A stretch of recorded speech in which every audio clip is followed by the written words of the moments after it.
E aí, gente, como é que vocês estão? Tudo bem? Tô vindo hoje fazer um vídeo com vocês sobre Goetia. Eu imagino que todo mundo estava esperando. Na verdade, eu tô polemizando, né? Porque eu nem sei se todo mundo estava realmente esperando eu falar de Goetia. Mas eu acho interessante eu falar com vocês sobre Goetia porque é um assunto que precisa sair de Nox para Lux. Sabe qual é? Vamos lá. O Crowley definiu Goetia ou Goécia como a tradução para uivo e também para a definição de todos os trabalhos de evocação barra invocação que trabalham com energias grosseiras, malignas ou não iluminadas. Mas tipo assim, vamos encarar todos esses termos como algo entre aspas mesmo, que a gente tem que levar também em consideração o contexto histórico da época, tá ligado? Quando a gente diz, eu acredito até que não iluminado seja algo muito mais interessante para ser tratado sobre tudo isso, porque quando a gente fala de algo não iluminado, é algo que quando a gente precisa trabalhar, a gente precisa trazer à luz, entendeu? Ou então quando algo não é iluminado, ele simplesmente não recebeu a luz, então não foi revelado. Então é um trabalho que a integralidade dele ainda não foi revelada para você e somente depois do começo do trabalho que você vai conseguir identificar, entendeu?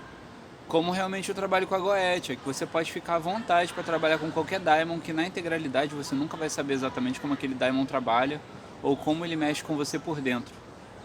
Porque, inclusive, eu até queria esclarecer com vocês antes que eu vou tratar a Goetia como um trabalho de evocação, algo para fora. Porque ainda que você queira tratar a Goetia como algo interno, como algo que acontece dentro da sua psique, você precisa trazer para fora da sua psique essa porra para que você consiga lidar melhor com isso e para que você consiga também visualizar aquilo, sabe? Porque o trabalho da Goetia em si, ele precisa ser feito para fora. Você precisa pegar o Daimon e levar ele para fora de você para que você consiga encarar ele de frente a frente. Porque os Daimons, eles são máculas da sua alma, e vamos levar a alma também entre aspas, e cada um encaixa aí como deve, dentro do seu paradigma, mas o Daimon em si, ele é a personificação de uma mácula da sua alma, e que através da extrapolação dessa marca, você consegue extrair o suco disso, que é o objetivo pelo qual você explora cada um dos daimons dentro de cada arquétipo e dentro de cada função, entendeu? O Lomilo do Cat, ele fala que os daimons, eles são... que os daimons não, né? Que o trabalho da Goetia em si, ele é a liberação de você mesmo, de seus próprios medos e ilusões a partir do enfrentamento direto, sabe? Eu gosto de dizer que a Goetia, ela é tipo uma valsa, só que é uma valsa meio violenta, assim, entre os traumas e o eu, sabe? Onde a música seria a lei da polaridade, sabe? Mais ou menos isso, assim. Eu sei que fica muito imaterial, mas é porque isso precisa de um trabalho direto. Fora da experiência, você não tem como definir muito bem o que é Goetia. Existem por aí muitos teóricos da Goetia, muitos teóricos da porra toda da magia, sabe? Mas não significa que eles tenham razão, significa que eles têm base teórica, ponto. E é como o parateatro, você pode ter 1000 teorias sobre o parateatro, mas enquanto você não fizer o parateatro, você não vai saber o que é o parateatro. A evocação goética, ela é um tipo de flerte, sabe? Entre a relação da ambiguidade entre a matéria e a mente. É interessante que pra gente falar sobre goética, a gente trabalhe também o conceito do mal, por exemplo, sabe? O conceito do mal, ele é muito interessante porque na verdade é justamente aquilo que a gente confronta quando a gente está fazendo o trabalho goético. Muitas pessoas dizem que o mal é a realização intencional de danos sem a intenção de redenção, sabe? Outros dizem que o mal é a exteriorização e a objetificação de algo temível, ou diferente, ou até mesmo que é dor, sabe? Eu acredito que o mal não seja a dor em si, sabe? Mas a causa da dor através do ferimento, naquilo que compõe a individualidade humana, sabe? Eu recomendo a vocês a leitura de um capítulo muito interessante no livro do Thomas Carson, daquele Cabala, aquele Fótima de Goética, que é a essência do mal. Para que vocês tenham uma visão mais cabalística, mas só porque a cabala ela costuma ser um pouco mais fácil da gente poder mensurar, já que a nossa cabeça é muito cristãzinha. Mas assim, você consegue chegar a essa conclusão meditando sobre, sabe? Você não é mongoloide. Bom, agora que eu já falei basicamente assim sobre o que é o mal, é interessante que a gente fale sobre o que são os daimons, tá? Só para que fique determinado que, acima de tudo, eu não quero que ninguém concorde comigo, também não estou preocupado em concordar com ninguém. Como eu já falei, a Goethe é um trabalho individual e cada um trabalha do jeito que bem entender e foda-se, porque não é problema meu. O Lon Milo, ele fala que os daimons da Goetia são parte da psique humana, que são partes ocultas da alma, como coisas negadas pelo eu. Tudo aquilo que você pega e nega do seu eu, você joga num outro canto. Por exemplo, na tentativa de fugir de Corozon. Quanto mais você tenta fugir de Corozon, mais você produz essas marcas que vão se personificar e se tornar daimons. Entendeu? Mais ou menos isso. Eu não estou falando que você vai ficar produzindo daimon, mas que você vai trazer para o seu eu coisas que você vai ficar negando e você vai ficar inflamando isso. É basicamente isso. O Aleister Crowley, ele fala que os daimons são sombras do inconsciente, sabe? Levando em consideração, é claro que a raiz da sombra é a luz sobre a matéria, sabe? Luz sobre matéria, eu já vou deixar vocês traduzirem isso, porque eu acho que eu não estou falando com criança aqui.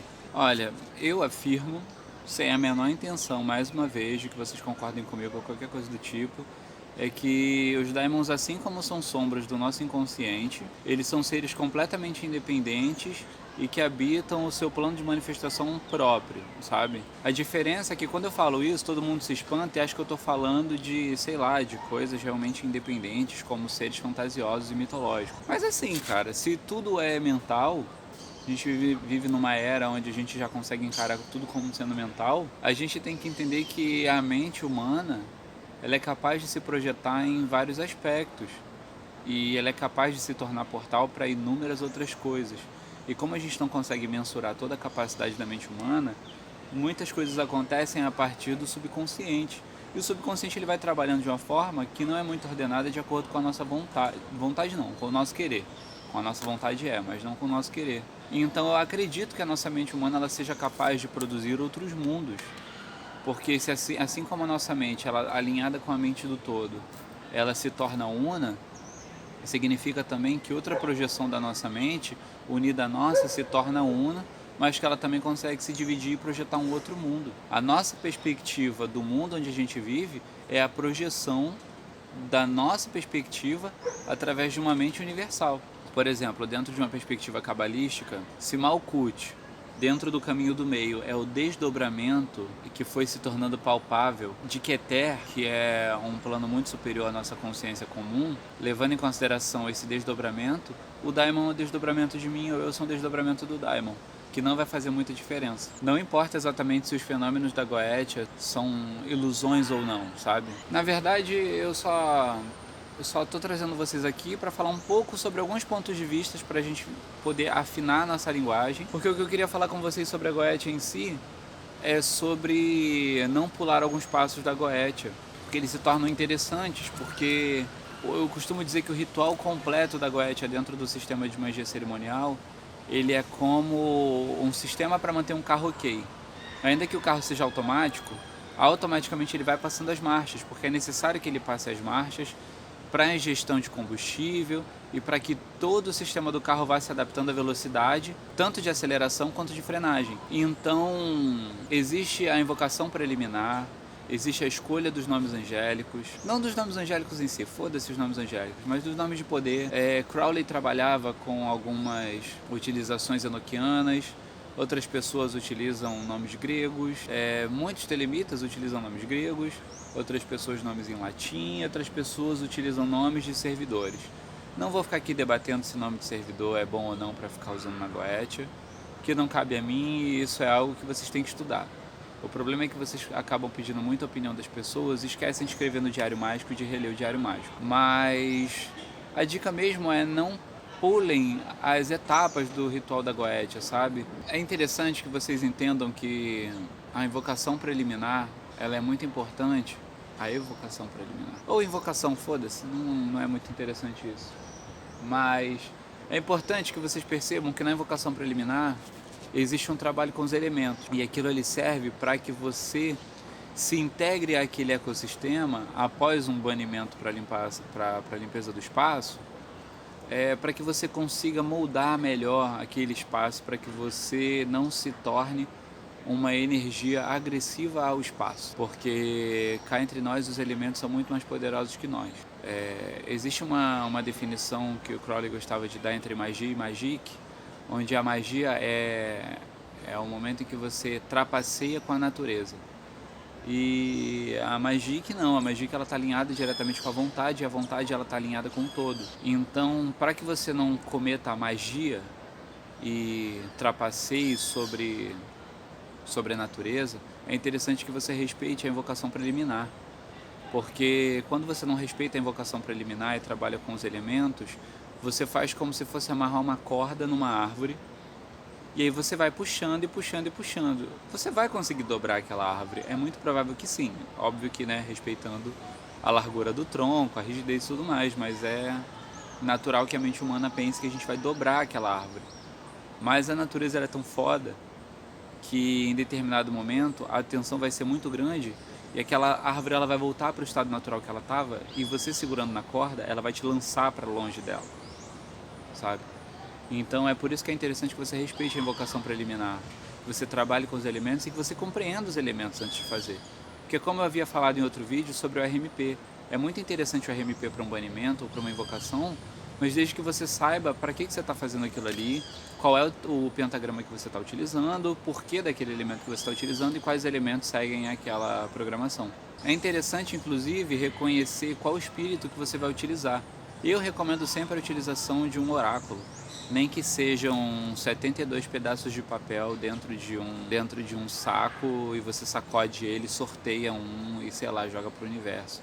Mas que ainda que os que você escolha ali, que você veja se estão alinhados com o trabalho que você quer fazer. Porque é interessante que você também compreenda as hierarquias de cada um deles. Porque existe todo um papel de hierarquia e um motivo para os nomes de poder. Os nomes de poder são nomes que te atrelam diretamente à autoridade. E se existe uma questão de hierarquia dentro da Goetia, é muito importante que exista também o conceito de autoridade.